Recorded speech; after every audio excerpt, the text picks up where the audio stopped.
I'm Marcellus Brown, the Director of Bands at Boise State University, and this is Phil Hartman.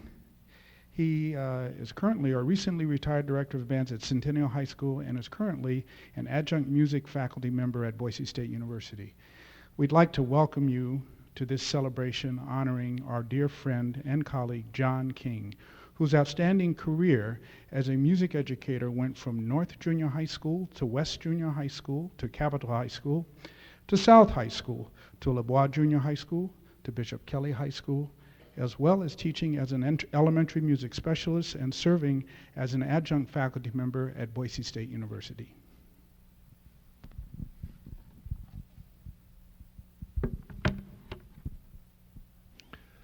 As we all know, John King was a truly outstanding man.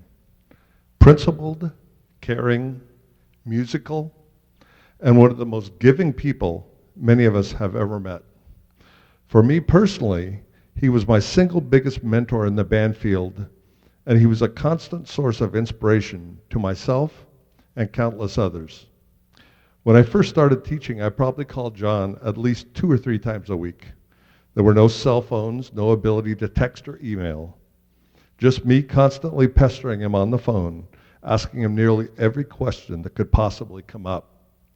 Because of his strong desire to help others, he never once sounded bothered, even though I was probably as annoying as I could possibly be. It wasn't just those of us lucky enough to student teach or teach alongside John who benefited from his generosity. It was everyone, students, colleagues, friends, and family.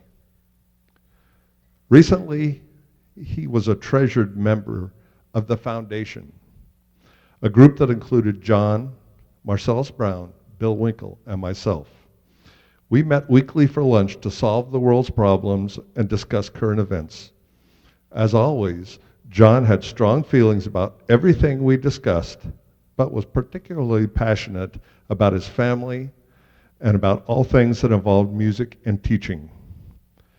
Today you will hear personal recollections and musical performances intended to honor our friend John King, his musicianship, his personality, and his heart.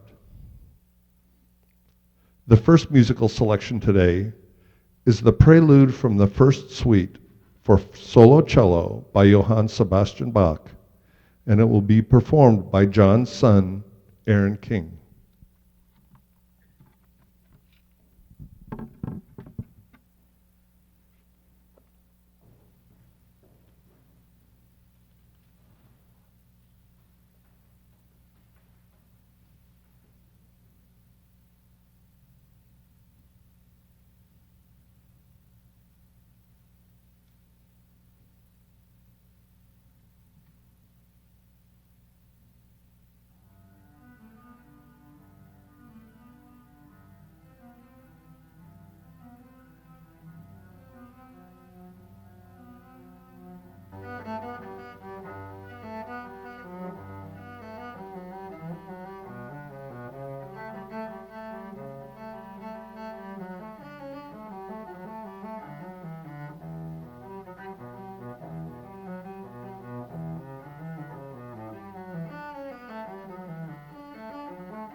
Thank you, Aaron.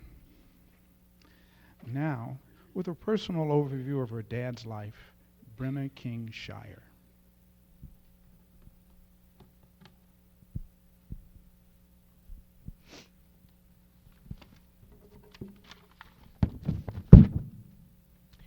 Thank you all for being here today. Many of you know of John and his drive, determination, and perfectionism that has shaped his long career. But few outside of his family know how his character was shaped, and I would like to share that with you now.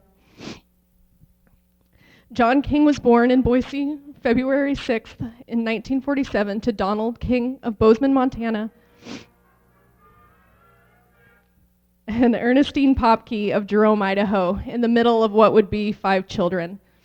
He grew up on State Street in Collister. He was called Johnny by all of his family. His father, Don, was quite flawed, but he was a talented tradesman, an alcoholic, and also a little crooked. He was also a sucker for get-rich quick schemes that always kept their family poor. My dad said that their house looked like a junkyard, and for some reason Don would remove all of the light switches in the house, and they would pull bare wires out of the wall of the light socket and touch them together to turn on the lights. My dad didn't always have very fond memories of his father, Don, who would have had his sons work for him occasionally during summer vacations. Although the word work here is used loosely, they were never paid for their labor. My dad even had a hand in building Capitol, as his dad won a caulking bid for the windows in the school. John's mother, Ernestine, had a profound impact on my father. She was a strong and loving woman who taught my father right from wrong and how to treat everybody with kindness and respect. She was a hairdresser that operated from their front porch turned beauty parlor, and she was the glue that kept their family together.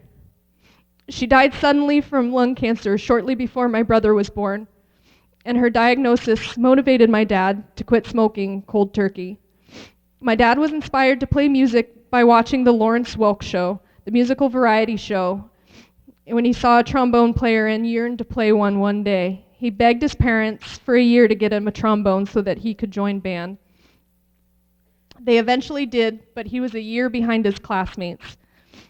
So they bought him lessons so that he would catch up, and he would ride the bus across town for years to learn from his private teacher. He also practiced obsessively. As a 9th grader, he joined the Boise Philharmonic and was inspired by his band teacher at Boise High, Mel Shelton. There was a piece called Carnival of Venice. It was made to be played on the cornet, but Mel told John that he would play it on slide trombone. Carnival of Venice is not too difficult a piece, but it is very fast, and to play it on the trombone in tune is very difficult. My dad thought it was going to be nearly impossible, but since Mel told him to, he practiced his ass off and performed it.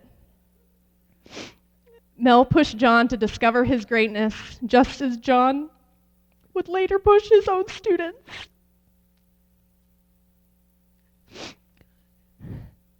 Mel helped get John a scholarship to Wichita State University in Kansas.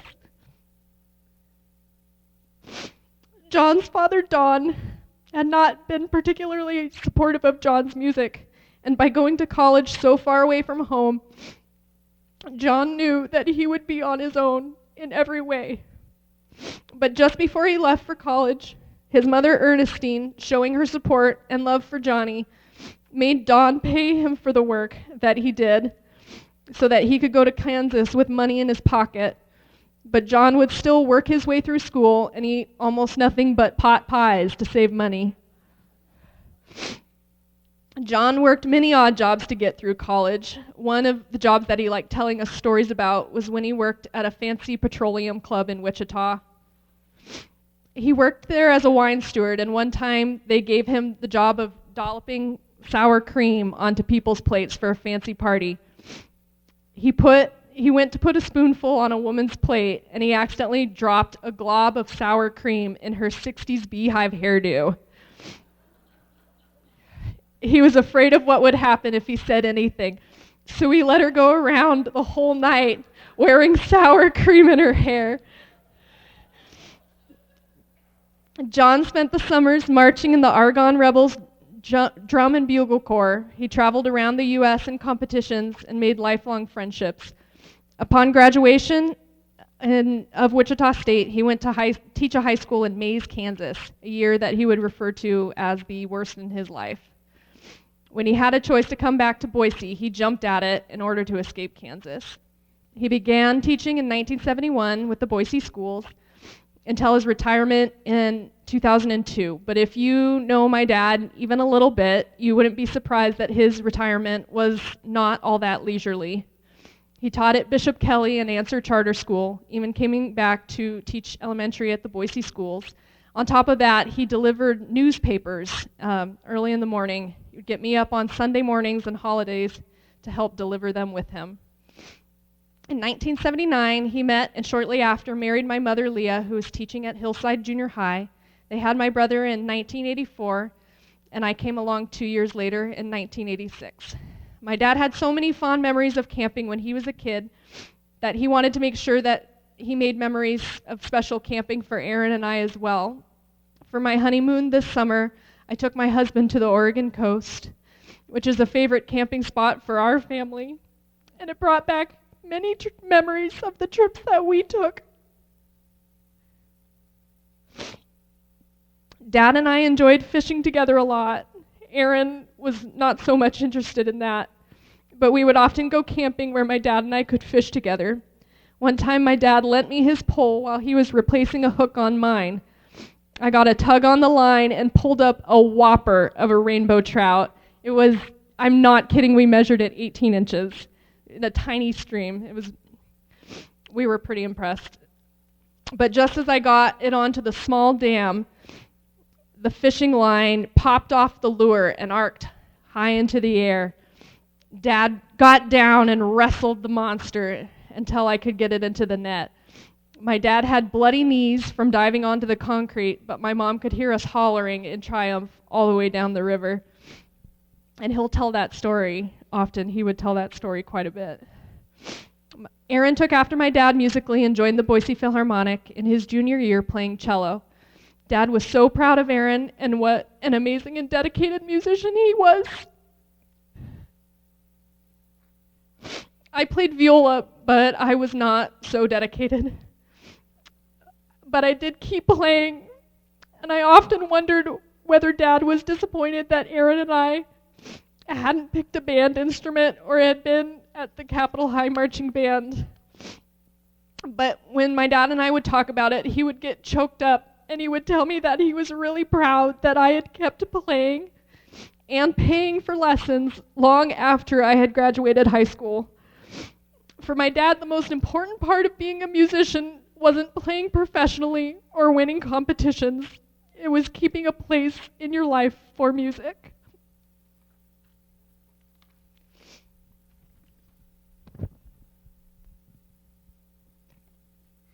I'm going to disagree with Brenna about that Carnival of Venice. I'm a trumpet player, and it was written for us, and it's hard. The next tribute is not listed in the program. John was a wonderful band director and fine musician. He was also an outstanding trombonist. Here is a recording featuring John as a soloist with the Boise High School Band playing the Carnival of Venice under the direction of Mel Shelton.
Knowing all the musicians that are in this audience, I know we can all attest to his fabulous musicianship on that recording.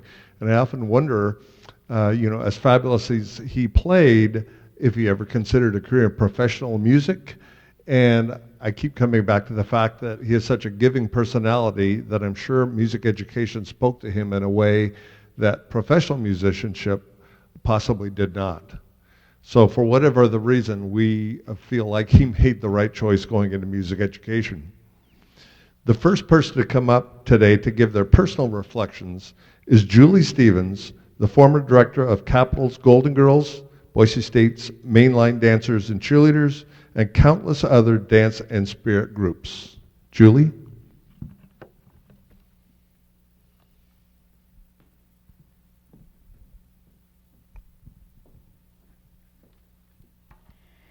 The definition of a friend is a person whom one knows and with whom one has a bond of mutual affection, understanding, trust, and respect. The definition of a mentor is an experienced and trusted advisor, guide, or counselor. The definition of a colleague or coworker is a person with whom one works in a similar role or at a similar level with an ongoing interaction. John King and I had every one of these. He was a friend, a mentor, a colleague, and a wonderful teacher. When I first met John, I'd been here for 3 years, and as I recall, we kind of hit it off right away. We started working together, and it was kind of new for him, I think, to have a drill team with the band. But we decided after a few years that we were going to retire together because there was no one else we wanted to work with. We were going to retire together. And then he blew it by retiring after 16 years. And I wasn't ready to retire. And I said, "Why are you doing this?" And of course, I started to cry. But I knew why he was doing it, and I knew he wanted to spend more time with his family.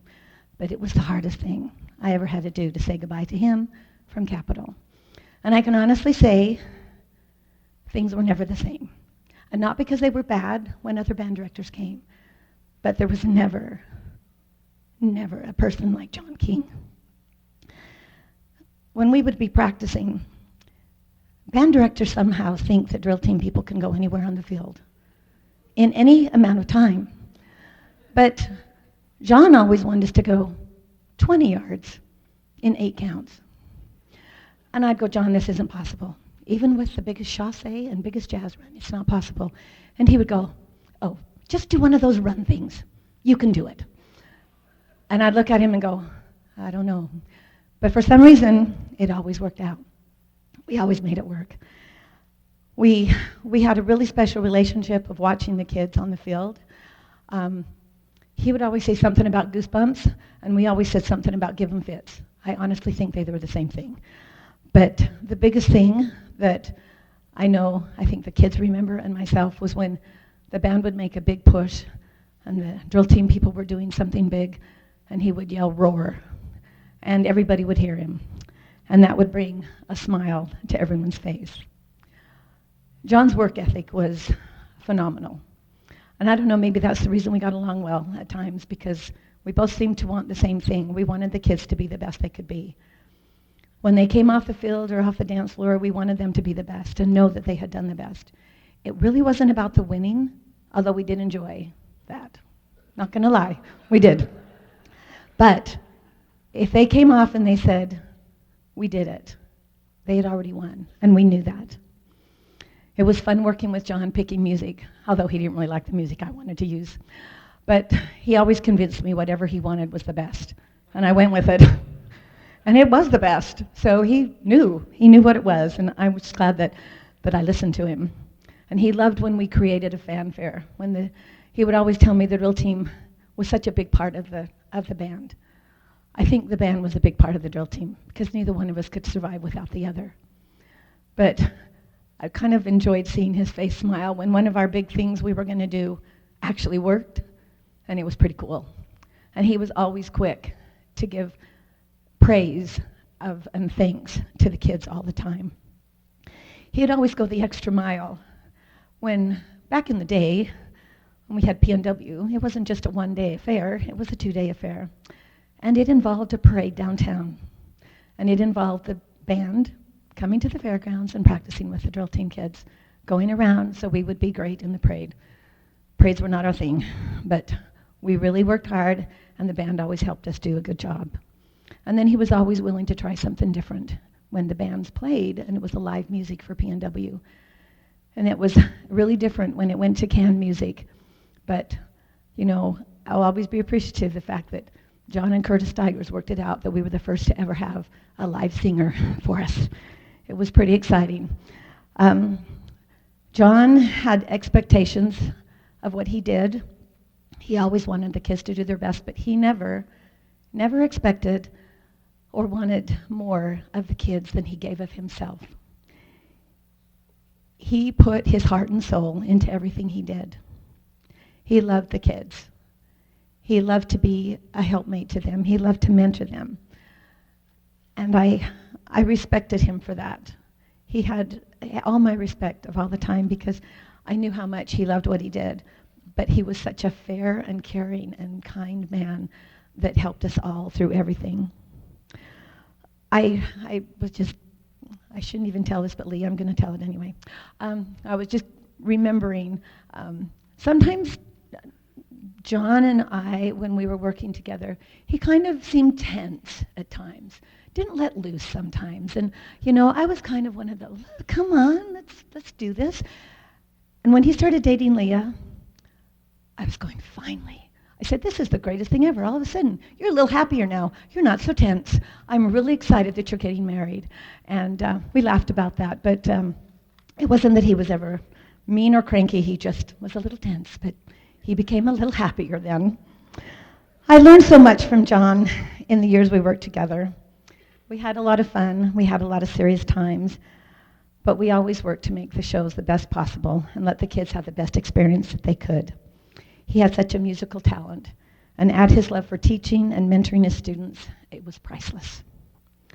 I lost a special friend when John left Capitol to be able to spend more time with his family he loved so much. And I knew he had to do it, and I praised him for that. This is not the easiest thing for me to always do, but anyway. A very special friend of mine, and actually a student of John's, Lynette Wise Velasquez, on my 25th year reunion at Capitol, she gave me a poem in a poster form that I've had hanging in my house ever since. Lynette was her and her best friend Janae were the very, I think, first junior captains in Flag Corps when John was there. It was a big thing of who he was going to pick for Flag Corps captains because there were seniors that wanted it. But these two young ladies were very special. But anyway, this poster is a really neat saying, and I really feel like this really reflects who John is. It says, 100 years from now, it will not matter what kind of car I drove, what kind of house I lived in, how much money was in my bank account, nor what clothes my clothes look like. But the world may be a little better because I was important in the life of a child. I am so honored to call John King my friend, and I know I am a better person because I had the opportunity to work with him for 16 years. He was my friend, my mentor in so many ways, and my trusted colleague. His friendship, respect, and love for myself and the Golden Girls will never be forgotten. He was important in so many lives, and because of him, hundreds of students are now working in the music industry because of John King and what he showed and taught his students on a daily basis. I miss you, John, and I'll remember you for the rest of my life. Please rest in peace and get that band going in heaven. Thank you.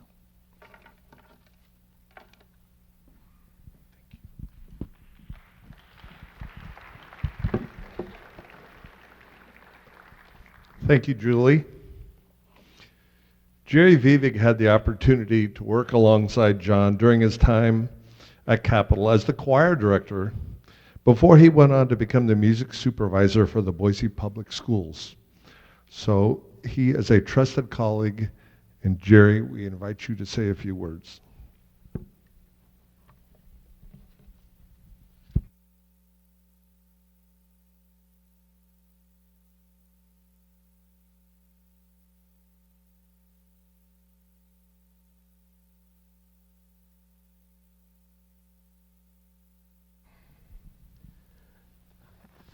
I don't know how many times that we shared this stage, John and I, but a lot. And it's nostalgia personified to be back here for this reason. One of the jobs I had that Julie mentioned was hiring the judges for the District 3 marching competition and the PNW. It is not true that they stayed at my house. It is not true that they babysat my children or that they were personal friends and were paid off. That is not true. It is my distinct privilege to say a few words of tribute for John King. I first met John in the mid-'70s, and we became colleagues here at Capitol in 1976. It was very apparent early on that here was a music educator who knew how to produce a good band. His rehearsal techniques were exemplary, with a minimum of talk, maximum of playing time, and attention to fundamentals. The results were fine bands with excellent intonation, phrasing, technically fine and pleasing to hear, but you know this already. John enjoyed rehearsing and conducting the pit orchestra for Broadway shows. I enjoyed getting the cast and chorus ready for those shows. We collaborated with his combination on 3 shows here at Capitol, and when I moved downtown, we continued the Boise Music Week. Next year, in 2018, with Music Week's 100th anniversary performance of Music Man, Alan and Kruger and John and I would have completed 8 or 9 shows together. There's a disagreement on how many. I think it was 9, and somebody said 8. We'll go with 9. He was a great recruiter of quality players, and they played like Broadway. This will be our first musical coming up in over 40 years that John and I will not be doing it together.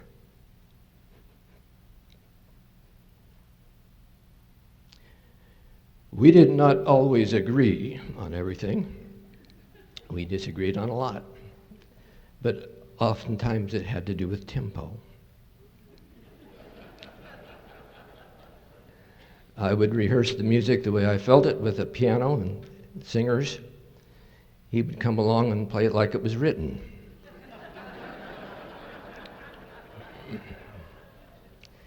We would argue kind of like brothers. Sometimes we would appear to be angry, but we always worked it out, and we agreed. Or not. But the end result was always well received. I remember one year, Principal Don Johnson was concerned about the lack of school spirit. He asked us to come up with something to bolster the sagging excitement at basketball games. The next game, John brought the entire concert band and orchestra. I coerced nearly all the choir students. Julie brought out the football drill team. I think the drama department was there. Several hundred raucous kids with permission to raise a ruckus. The crowd joined in on the national anthem by the concert band and the choir students. It was really quite spectacular. I don't remember for sure, but I think we won the game, and it must have been against our arch rival. I won't say which school, but you can figure that one out. John would have been more at home conducting or playing with a fine orchestra or symphonic band.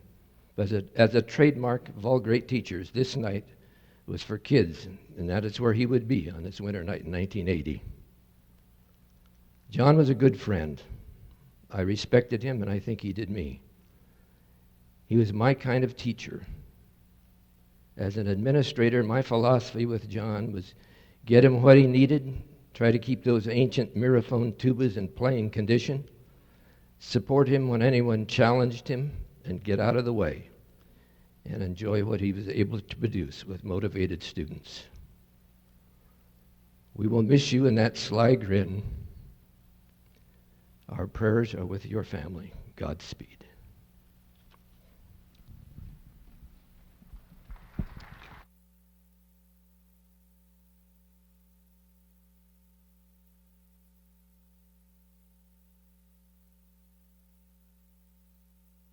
John was absolutely one of the funniest people I ever met. And sometimes I wondered if he knew he was as funny. I don't know if he knew that, but when I was at Capitol High School student teaching with 3 legends, John and the 2 people who already spoke, he constantly pranked them. but would behave as if there was nothing going on. And he was a classic wit beyond belief.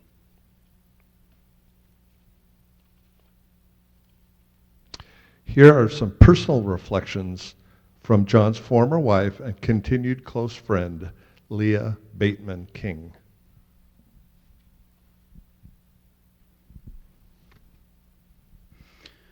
John would be very embarrassed, though highly honored, by the things all of you have said today. He was a very private and proud person. Indeed, John left quite an impression on many, many people and influenced many students through his career. Many of you probably think of him as a very serious and driven man. I hope that some of you had the privilege to know him, know the man underneath that very serious exterior. John and I met at a junior high music festival at the end of my first year of teaching. My car was broken down and I turned down his offer of lunch because I didn't want to be a charity case. He called me a few days later and bowled me over when he asked me out. Little did I know that he had been trying to get the scoop from Jay Thurmond, the band director at Hillside, for a while prior to this. On our second date, I told him right off the bat that my goal was to make him smile. He was very taken aback and confused that I would say that. What did I mean? He smiled, and I thought, yeah, I got him. John was a great mentor to me.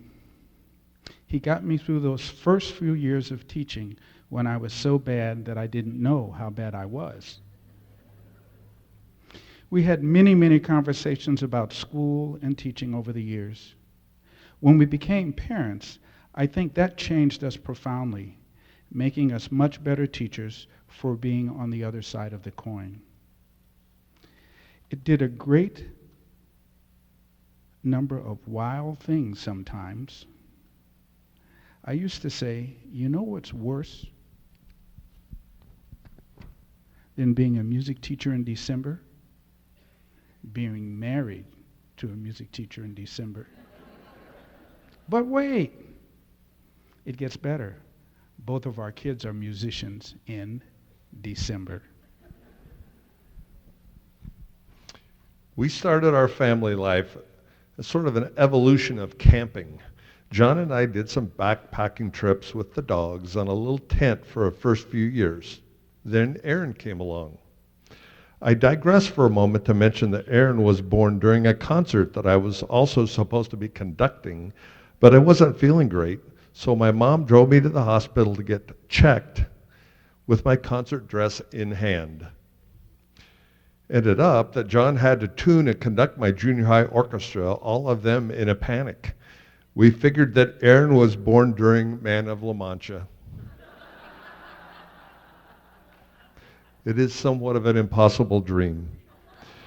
When John called down to the hospital after the concert with an office full of students and learned that he was a proud father, he may or may not have uttered a loud expletive. Anyway, spending time as a family was always a priority with John, and we bought a little pop-up trailer when Aaron was about a year old. We wore through several sets of tires on that little rig, dragging both kids on trips from time to time when they were infants. Oddly, that trailer seemed to have an infestation, a pervasive infestation, of bed snakes, sneaky creatures that would crawl out at night and attack small children with severe tickling, causing uproarious laughter and uproarious and uncontrolled laughter. At some point, several years later, we figured out that we did a lot of camping trips to Oregon and Washington to explore the coast and attend the King campouts with John's brothers and family in Oregon. The tent trailer on one particular trip became an obvious issue when our beds were thoroughly wet from all the rain. We decided to move up to a small trailer with the great luxury of a bathroom. What a blessing not to have to go running through the campgrounds at dark at night. We traveled all over the Northwest, back to Colorado and Kansas, down the Colorado coast in the years the kids were growing up. I'm sure that John would tell you that many of his absolute favorite times as a family were all those miles and hours cooped up in the car singing along to endless tapes like silly songs and telling stories both true and made up. In 2005, after both Aaron and Brenna had graduated from high school, John and I spent 7 weeks on the roads in Canada and Alaska with our trailer and his beloved border collie, Phoebe. It had been a long-time dream of his to drive the Alcan Highway, and by golly, we did it up, only running out of gas 2.5 times. John would want you to know that you should never pass by a gas station, ever, if you are driving in Alaska. I'm fairly certain if John could walk in here and give us just one more piece of advice, he was really good at that. He would not necessarily say work harder, win more band competitions. I think he would tell us to take more trips, both long and short, ride bikes on the Greenbelt, go for hikes, go on Sunday evening picnics and roast hot dogs over a fire. Put down your phones and tablets, get off the computer, and he certainly spent his share of time on the computer. Go to dinner with friends. Just spend some time with your kids, your family, people who are important to you, and hug them tight, because those are the moments that makes a person's life happy. I can guarantee you that John would name his top 2 accomplishments in life as Aaron and Brenna. He wasn't a perfect parent, nor was I, but I have not a doubt in my mind that he absolutely did his best at being a father and did all of it without a limit on his love. He was so proud of both of them, certainly for their musical pursuits, each in his own way, but especially for the wonderful young adults that they have grown to be. Aaron and Brenna are John's best legacy.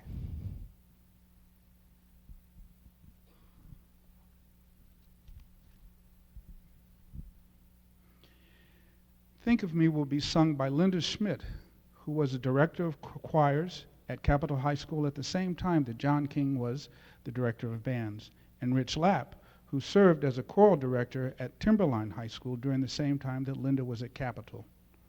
Rich is currently serving as the Boise Public Schools music supervisor.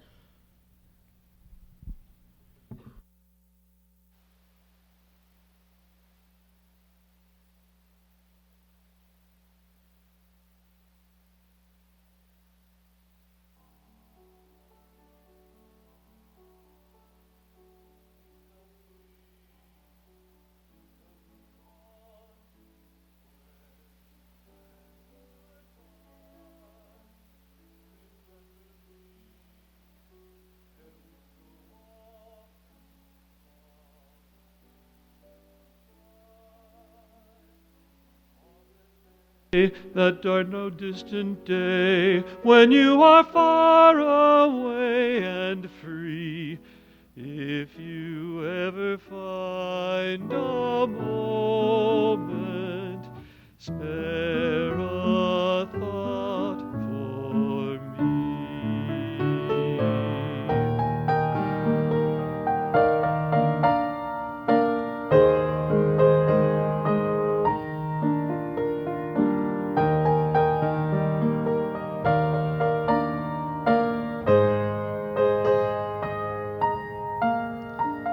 And though it's clear, though it was always clear, that this was never meant to be, if you happen to remember, stop and think of me.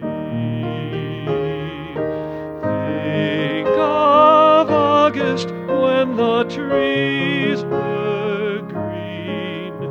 Don't think about the way things might have been.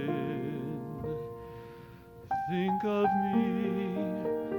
of me waking, silent and resigned. Imagine me trying so hard to put you from my mind. Think of me, please say you'll think of me, whatever else you choose to do. There will always be a day when I will think of you.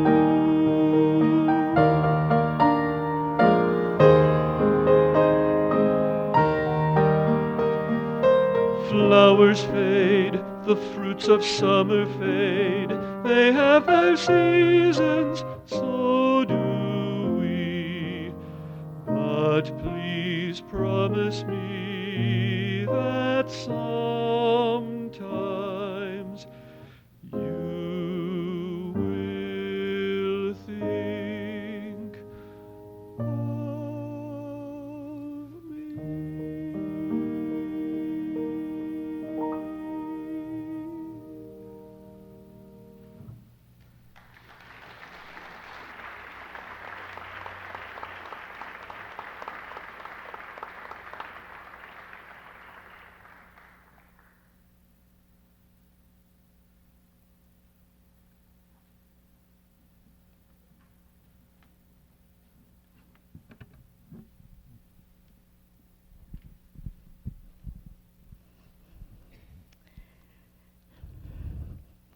I first met John King in 1984, my first year as a choir director at Capitol. I can still remember the first few words he said to me. He said, "You do know that you have some very big shoes to fill, don't you? I mean, you're following the traditions of Bert Berta and Jerry Vivig. It's a big job." He was right. The music department at Capitol was and still is larger than life. In fact, it took on a life of its own.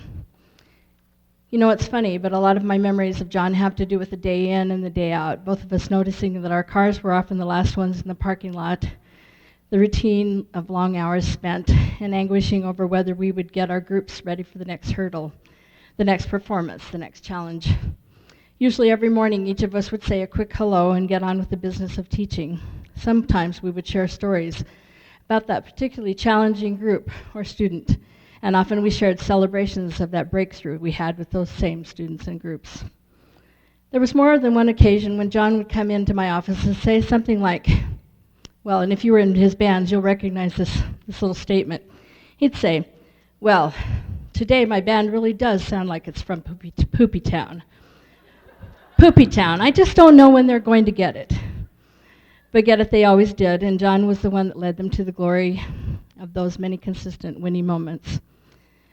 We always said, though, that it was the journey and not the winning that counted, and I still believe that's true today. It's the journey that makes the difference.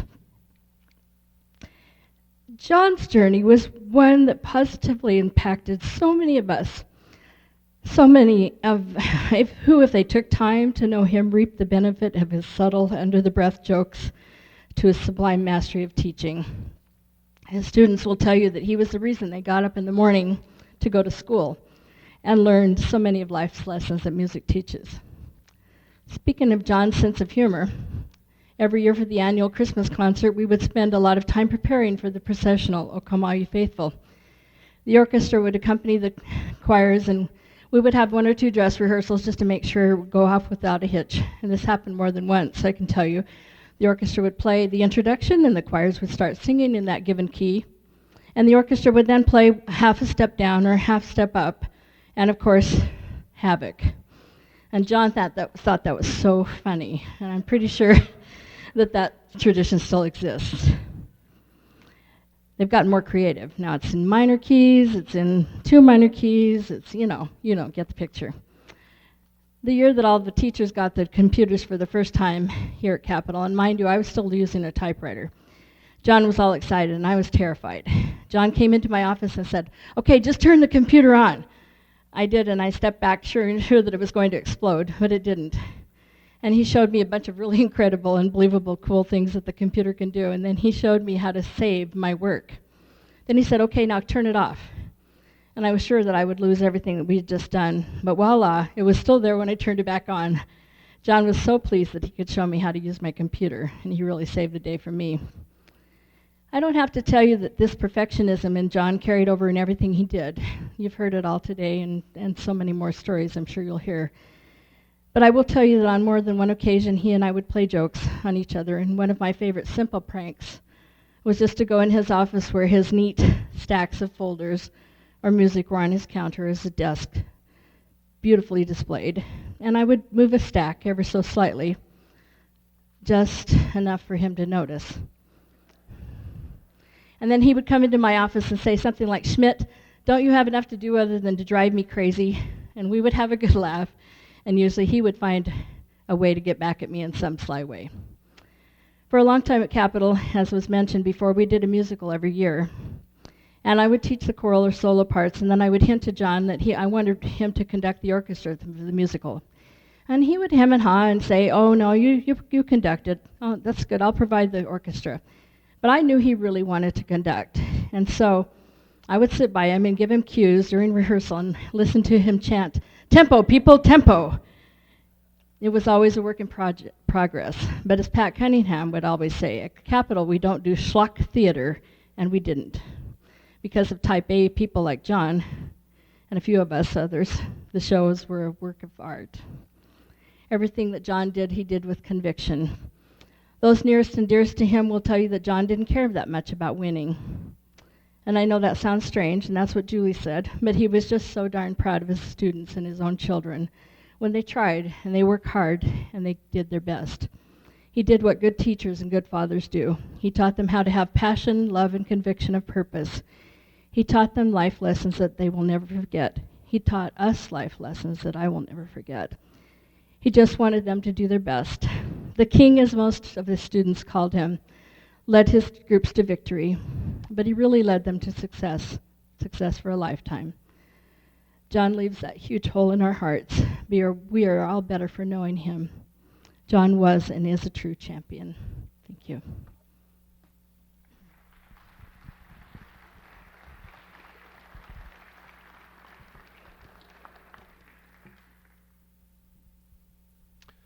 Mr. King, of course, thought the world of his students and worked tirelessly in their behalf.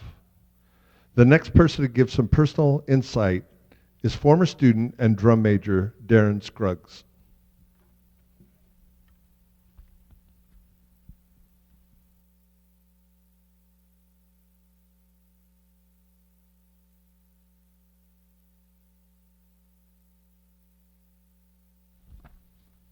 Good afternoon, family, friends, colleagues, former students, and even those watching us stream live on YouTube.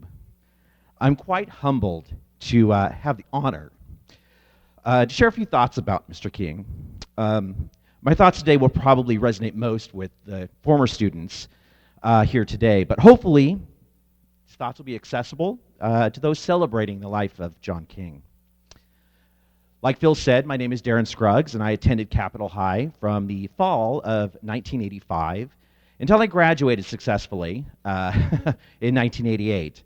I started out in the clarinet section and remained on the same instrument my entire band career, unlike some folks who got recruited to go to other sections. And I had that brief break as a drum major my senior year. Mr. King was one of those teachers who knew how to teach.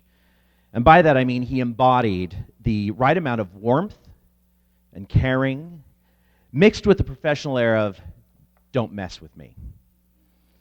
All of his students knew that his intentions and motivations were correct, and in return, no one really tested him. I think we were all too scared. But we weren't scared of him, but rather we were scared to let him down or disappoint him. One thing that will always stand out in my memory is that you always knew when he was not impressed with something. His bottom lip would stick out, and it would start to quiver. Then he would start the next sentence in one of two ways. It was either, gosh darn it, or people. We were always people to him. And you really knew he was ticked off when he meshed those two to gosh darn it, people.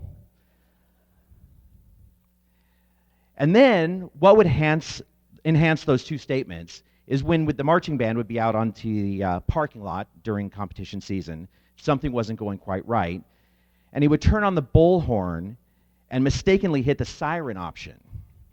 So you get this loud wailing tone followed by gosh darn it and then people. It was the holy trinity of a John King rant. It really was. Especially as he was right behind you, and he did that, it would, things would happen probably. Anyway, he wasn't a very demonstrative person unless it was to give constructive criticism. In fact, it was rare that you ever heard him say an enthusiastic yes. I remember in the final few days before my senior year in District 3, we were rehearsing our concert piece, Bernstein's Something's Coming from West Side Story. Mr. King had lifted the arrangement from Barbra Streisand's Broadway album. And this piece was ridiculous. I think it had about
The last person to speak with us today is John's wife, Heather King.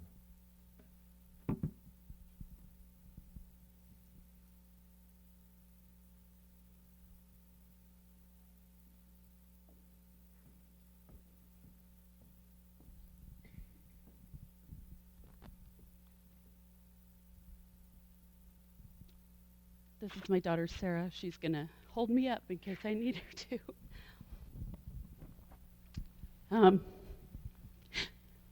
I went back and forth as to my decision to speak today. I wasn't sure I'd be able to get through talking about my sweet husband without breaking down. But I felt like I needed to do this for both of us. This is my last gift to my sweet love.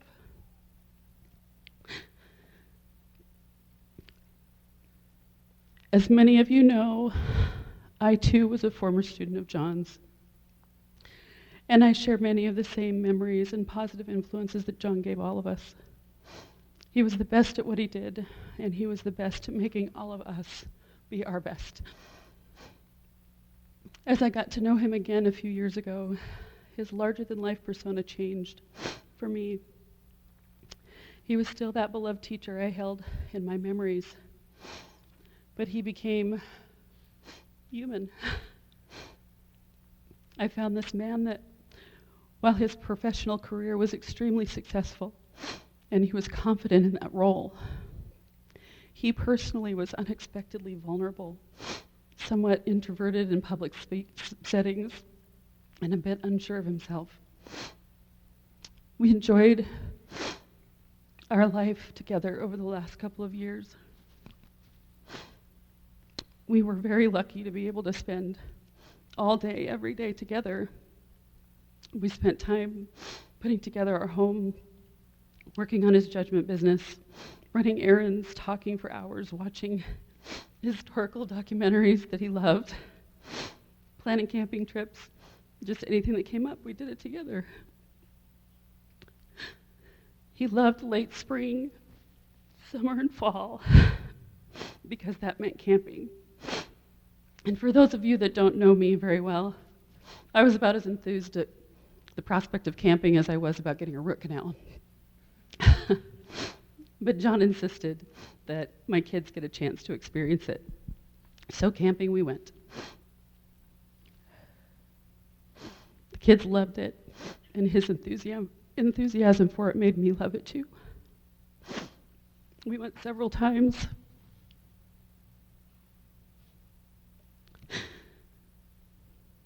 Over the last few years, the kids' favorite was Ponderosa. And until last summer, I felt the same way. But then he took us to Redfish Lake for the first time ever. We were standing on the dock together, and I was completely taken by the beauty of the lake and the mountains and just stunned. He came and held my hand, and I looked at him and I said, I can't believe how stunning this is. Thank you for bringing us here. And he hugged me and he got choked up, and he said he was just so glad that I loved it as much as he did. And the kids loved it too and insisted that we go back there again. But my fondest memories of John are just from our daily life. He usually got up before I did, because I'm not a morning person. And he'd get up and get his coffee and peruse the articles on the web, and I'd lay there trying to wake up. After a while, I'd hear, Heller, are you going to come sit with me? And I'd wander out, and he'd say, I didn't think you were ever going to come out of there. He was always joking around with me or playing little pranks. We laughed constantly. When the kids got home from school, he'd start quizzing them on what they learned, and he wouldn't let up until he got an answer. He could get Julia to recite just about everything she learned that day. Michael, not so much. But Michael decided at some point that John needed to learn about Pokemon. So they would sit together on the couch, and Michael would get his book out and tell John everything he ever needed to know about the world of Pokemon. John would ask all kinds of questions, not really having any idea what he was talking about, and Michael gladly answered. They were buds.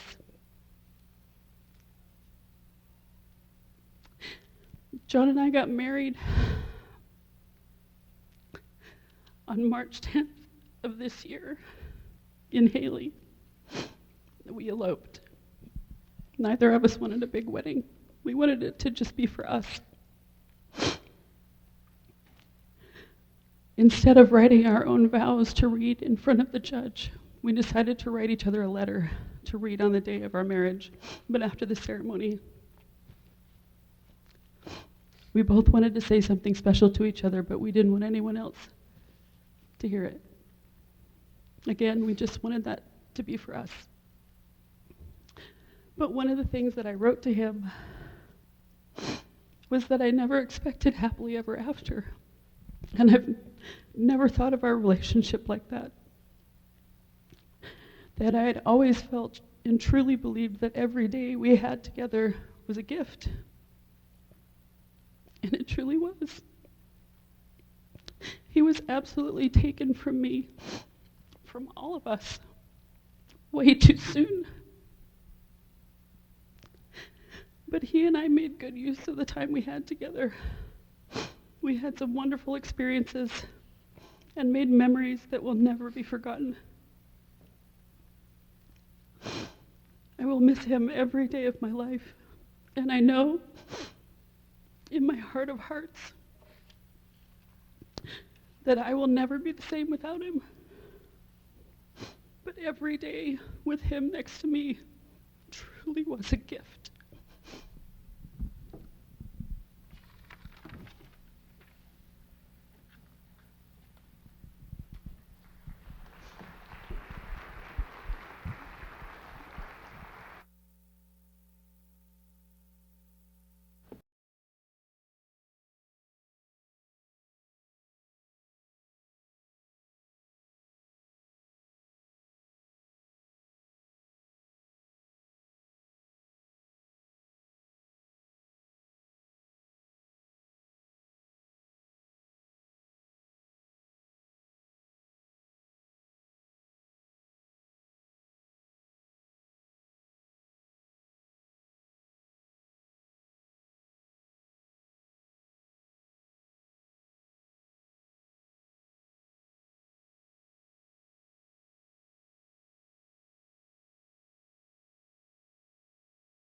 Interested in conducting the University Symphonic Winds on a concert.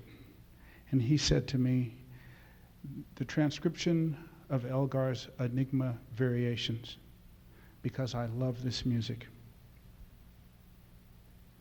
So I would like to invite you to come to the Boise Music Week Showcase concert, because the Treasure Valley Concert Band will be playing Nimrod from Elgar's Enigma Variations to honor John King on May 8th, Monday week, at South Junior High School, starting at 7:30. In the process of preparing to rehearse Nimrod with the Treasure Valley Concert Band, I looked and listened to numerous recordings of the piece on YouTube. While doing this, one of the live performances grabbed me because the conductor reminded me so much of John King. He held the baton very much the same way John did. His beat was in the tip of the baton pointing skyward, and again, in the same fashion that John did. When the music became powerful, he leaned forward with purpose and passion in the same way that I remember John. The music flowed through his body into the musicians and out to the audience in the same way that I remember John King on the podium. I'm certain that John listened to this recording and watched this recording of Sir Colin Davis conducting the London Symphony when he was preparing to conduct the Enigma Variations with the University Symphonic Winds. So, as we bring to closure this afternoon's celebration of John's life, we would like to show the video of Sir Colin Davis conducting one of John's most loved pieces. We hope that it will remind us all of the beauty and the passion of the man that we love and will truly miss.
and go give somebody goosebumps.